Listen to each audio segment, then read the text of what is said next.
Miroslav Bambas.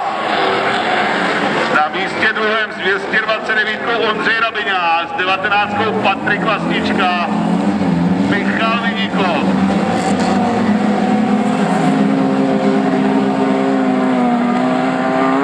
A je tu Adam Jelínek. Ano, Adam Jelínek na místě pátém ze třetí řady.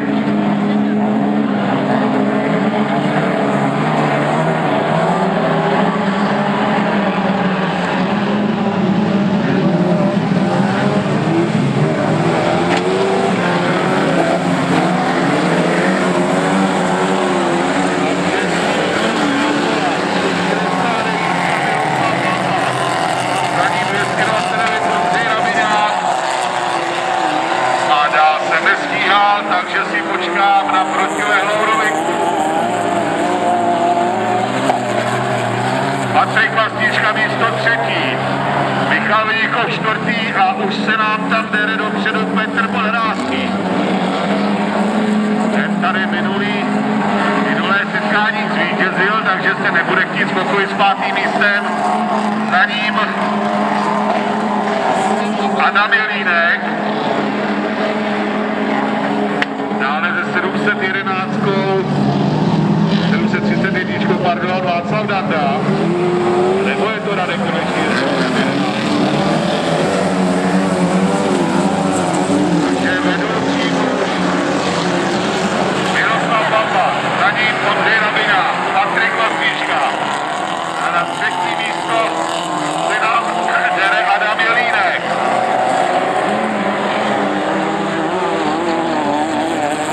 Na čtvrtém místě nyní Petr Podhrázký, na pátém místě Adam Jelínek, pak je tam Michal Viníkov.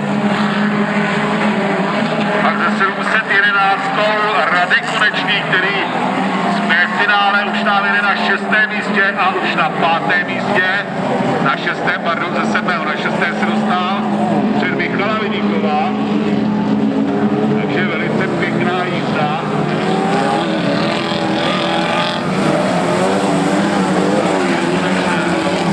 Ale tady máme vedoucí Miroslav Bambas, Ondřej Rabiňák, Patrik Vlastnička. Tady se nám podaří právě od pneumatiky zmiňovaného Radka Konečného. Patrik Vlastnička už je čtvrtý, protože se před něj dostal Petr Podhrázký a Petr Podhrázký jde na druhé místo. Na druhé místo před Ondřeje Rabiňáka. Michal Viníkov, Jarda Vlášek a další jezdci z toho 18 členného startovního pole s 221. Pokračuje i Miroslav Chudoba. 212 za ním.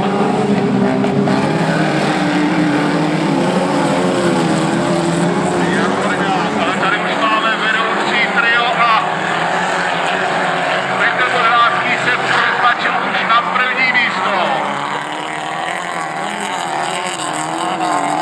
Odsunul Miroslava Bambase a za Miroslavem Bambasem s 229 Ondřej Rabiňák. Patrik Vlastnička čtvrtý. Adam Jelínek pátý, ale dostává se nám před Patrika Vlastničku na místo čtvrté.